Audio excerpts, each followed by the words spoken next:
Hi guys, welcome to my channel education file.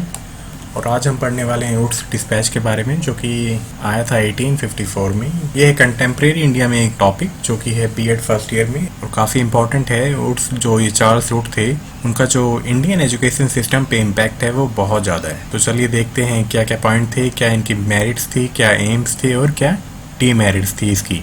चलिए start करते हैं। तो ये प्रेसिडेंट थे किसके? Board of control of east Indian company के। चार्ल्स वुड का जो हमारे एजुकेशन सिस्टम पे जो इफेक्ट है, इम्पैक्ट है, वो बहुत ज्यादा है। ठीक है, इनका पूरा नाम था सर चार्ल्स वुड। इनका जन्म हुआ था 20 दिसंबर 1800 में, और इनकी जो डेथ हुई थी वो हुई थी 8 अगस्त 1885 में। वुड डिस्पैच 1854 फेमस क्यों हुआ वो हम आगे पढ़ेंगे। और ये जो डिस्पैच था ये इन्होंने किसको भेजा था? ये भेजा था इन्होंने लॉर्ड डलहौजी, जो कि उस टाइम के गवर्नर जनरल ऑफ इंडिया थे। चलिए देखते हैं कैसे इसकी स्टार्ट हुई थी, क्या था इसके बारे में। ओरिजिन ऑफ वुड डिस्पैच, जो हमारा प्रेजेंट एजुकेशन सिस्टम है वो क्या है? चार्ल्स वुड से बहुत ज्यादा प्रेरित है। ठीक है, बहुत ज्यादा इम्पैक्ट है इनका।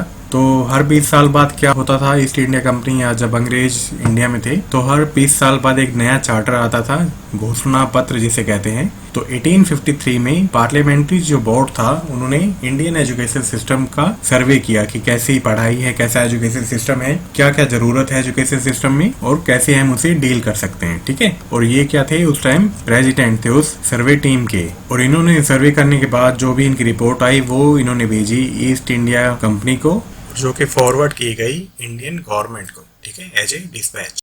और ये कब भेजी थी? ये भेजी थी इन्होंने 19 जुलाई 1854 को। और इसी को हम किस नाम से जानते हैं? वुड्स डिस्पैच ऑफ 1854 के नाम से इसे जाना जाता है। 1853 में पार्लियामेंट्री बोर्ड ने सर्वे किया पूरे इंडिया में एजुकेशन से रिलेटेड, एंड देन 19 जुलाई को 1854 में चार्ल्स वुड ने, जो कि प्रेसिडेंट थे, इन्होंने वो रिपोर्ट इंडियन गवर्नमेंट को भेज दी, जो कि उस टाइम अंग्रेज थे। और इसी को जाना जाता है वुड्स डिस्पैच के नाम से। ओके, तो चलिए हम पढ़ते हैं एम्स के बारे में। तो इनके बहुत सारे एम थे, स्टार्ट करते हैं। रिस्पॉन्सिबिलिटी ऑफ एजुकेशन, तो पहले ये एम्प्लॉय थे, आप कह सकते हो, ब्रिटिश गवर्नमेंट में, जिन्होंने समझा कि जो इंडियंस को पढ़ाने की ड्यूटी है वो किसकी है? ब्रिटिश गवर्नमेंट की है, क्योंकि इनका राज था। तो पढ़ाई भी करवाना किसका काम था? ब्रिटिश गवर्नमेंट का काम था। तो वुड ऐसे पहले व्यक्ति थे, पहले एम्प्लॉय थे ब्रिटिश गवर्नमेंट, जिन्हें लगा कि जो पढ़ाई है वो भी ब्रिटिश गवर्नमेंट का पार्ट है, इंडियंस को पढ़ाना। तो और क्या एम था?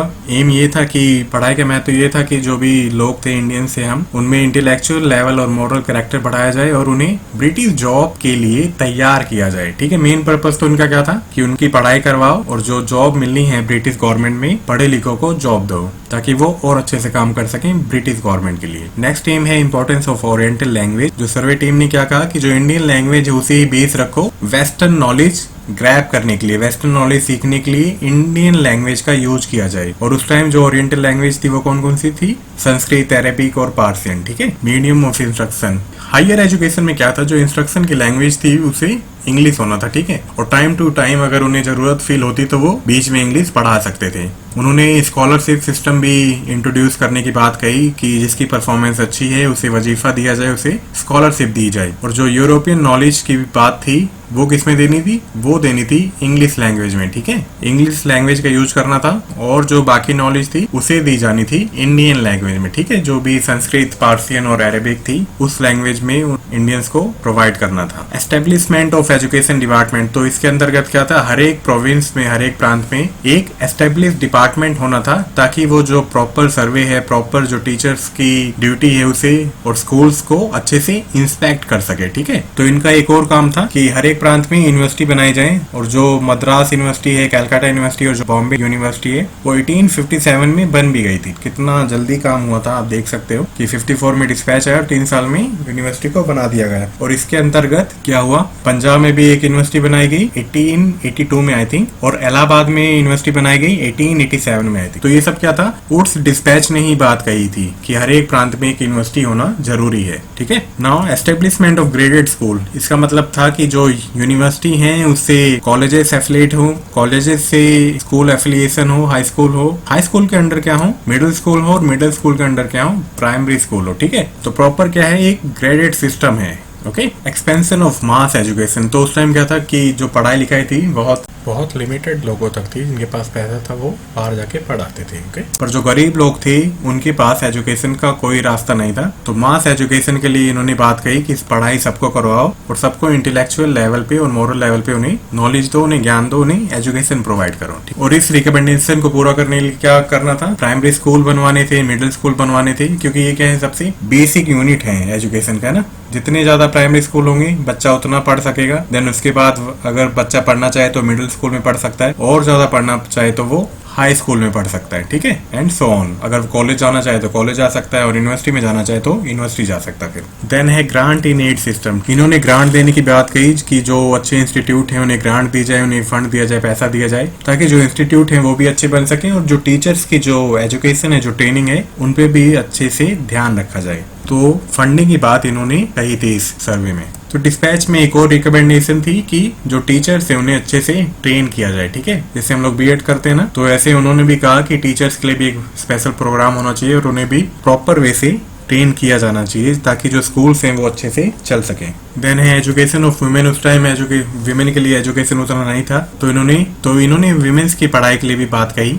इन्होंने माइनॉरिटी के लिए पढ़ाई की बात कही, ठीक है, कि सभी का पढ़ना जरूरी है, तभी समाज का उत्थान हो सकता है। और ये आज भी बात है कि सभी का पढ़ाई करना बहुत जरूरी है। अगर समाज में कोई चेंज लाना है तो सभी लोगों का पढ़ना बहुत इंपॉर्टेंट है। देन वोकेशनल एजुकेशन, ठीक है, वोकेशनल एजुकेशन के बारे में इन्होंने उतना नहीं कहा, पर इन्होंने ये जरूर कहा कि वोकेशनल एजुकेशन ऐड कर सकते हैं, ताकि जो फ्यूचर जनरेशन उन्हें जॉब के लिए तैयार किया जाए। नेक्स्ट पॉइंट है एजुकेशन फॉर एम्प्लॉयमेंट। तो इनका मकसद क्या था कि जो एजुकेटेड लोग हैं उन्हें ही गवर्नमेंट जॉब्स में प्रेफरेंस मिलेगी। तो क्या हुआ, ज्यादा से ज्यादा लोग अपने बच्चों को पढ़ाई करवाते, क्योंकि उन्हें गवर्नमेंट जॉब चाहिए थी। Policy of religious neutrality. इन्होंने क्या कहा कि रिलीजन के बेस पे कोई भी डिस्क्रिमिनेशन नहीं होगा, एक न्यूट्रल पॉलिसी को फॉलो किया जाएगा, जिसे कहते हैं हम सेक्युलर या धर्म निरपेक्षता। ओके, चलिए अब इसके देखते हैं मेरिट्स क्या थी। तो इन्होंने अच्छे वे से प्लानिंग की थी, ठीक है, कि ऐसे ऐसे पढ़ाई होनी है और ऐसे ऐसे जो भी डिपार्टमेंट है वो एस्टेब्लिश होंगे हर एक प्रोविंस में। एजुकेशनल रिस्पॉन्सिबिलिटी, तो पहली बार सोचा गया कि ये ब्रिटिश गवर्नमेंट की ड्यूटी है कि इंडियंस को पढ़ाया जाए। Importance of Indian literature and culture. इस डिस्पैच में इंडियन लिटरेचर एंड कल्चर को बढ़ावा दिया, मतलब इंपॉर्टेंस दी उन्हें कि उनके लैंग्वेज में इंडियंस को पढ़ाई कराई जा सके, ठीक है। पहले क्या था, इंग्लिश थोपना था, पर इन्होंने सोचा कि इंग्लिश ना थोपी जाए, उन्हीं की लैंग्वेज में उन्हें वेस्टर्न ज्ञान दिया जाए। Indian languages as medium of instruction. इन्होंने कहा कि छोटे लेवल पे जब प्राइमरी में बच्चा है तो क्या हो, मदर टंग यूज हो, और धीरे धीरे बड़ा हो तो उसे किसी भी ओरिएंटल लैंग्वेज में उसे इंस्ट्रक्शन प्रोवाइड की जाए एजुकेशन से रिलेटेड। इन्होंने पब्लिक इंस्ट्रक्शन डिपार्टमेंट की बात कही। एस्टेब्लिशमेंट ऑफ यूनिवर्सिटी, जो भी यूनिवर्सिटी है पुरानी मद्रास, कैलकाटा, बॉम्बे, इलाहाबाद, पंजाब प्रांत में,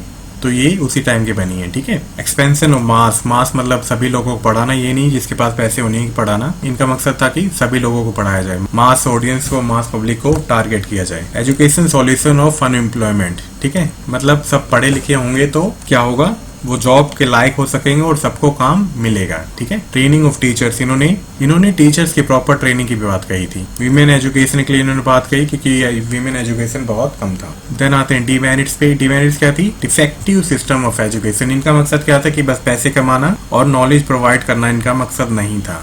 inspire British nature in India. जो सारी यूनिवर्सिटीज थी वो किस पे बेस्ड थी, लंदन के एजुकेशन सिस्टम पे बेस्ड थी, ठीक है। तो ये चाहते थे कि इंडिया में ब्रिटिश नेचर को बढ़ावा मिले। इन्होंने इंग्लिश मीडियम को ज्यादा प्रायोरिटी दी कि स्टार्टिंग में बच्चे पढ़ लें और धीरे धीरे हम क्या करेंगे, सभी इंग्लिश मीडियम के स्कूल कर देंगे।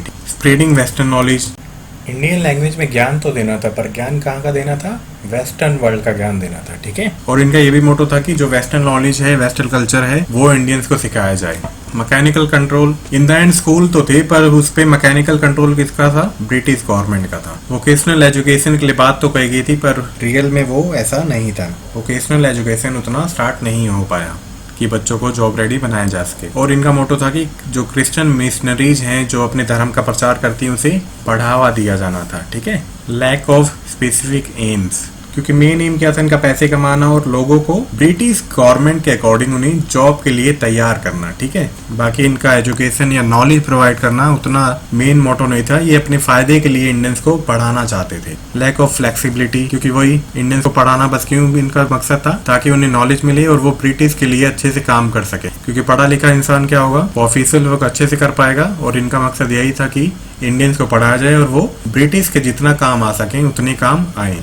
Examination centre. मेन क्या था, एग्जामिनेशन रेडी बनाना, मतलब बस रट्टे मारो और एग्जाम में पास हो ताकि आपको जॉब मिल सके। नॉलेज से इनका कोई बहुत ज्यादा रिलेशन नहीं था। नेग्लेक्ट स्पिरिचुअल, मतलब जो इंडियन थे स्पिरिचुअलिटी उसमें पढ़ाई से हटाना। और मेन मोटो क्या था, क्रिश्चियंस मिशनरीज को ज्यादा बढ़ावा देना, क्योंकि इन्होंने पहले बात कह दी थी कि रिलीजन्स के बेस पे कोई भी डिस्क्रिमिनेशन नहीं होगा, सभी को एक तरह एजुकेट किया जाएगा। पर फिर भी ये वाला इनका ज्यादा पॉइंट था। तो गुड्स डिस्पैच में इतना ही था। आई होप आपको ये वीडियो अच्छा लगा हो, समझ में आया आपको अच्छे से। इससे ज्यादा कुछ है नहीं इसमें, ठीक है। पॉइंट वाइज आप एग्जाम में लिख दो, काफी है ये, ओके। क्योंकि आप लिखने बैठोगे तो आराम से आपके 3-4 पेज भर जाने चाहिए, ठीक है। जो स्लाइड्स थी आप इनका स्क्रीनशॉट ले सकते हो और बाद में पढ़ सकते हो, ओके। तो चलिए मिलते हैं नेक्स्ट लेक्चर में। अगर आपको ये वीडियो अच्छा लगा हो आप लाइक कर सकते हैं, मेरे चैनल को सब्सक्राइब कर सकते हैं और फ्यूचर नोटिफिकेशन पाने के लिए बेल आइकन दबा सकते हैं। चलिए मिलते हैं नेक्स्ट लेक्चर में। लॉकडाउन में अपना ध्यान रखिएगा और पढ़ते रहिएगा।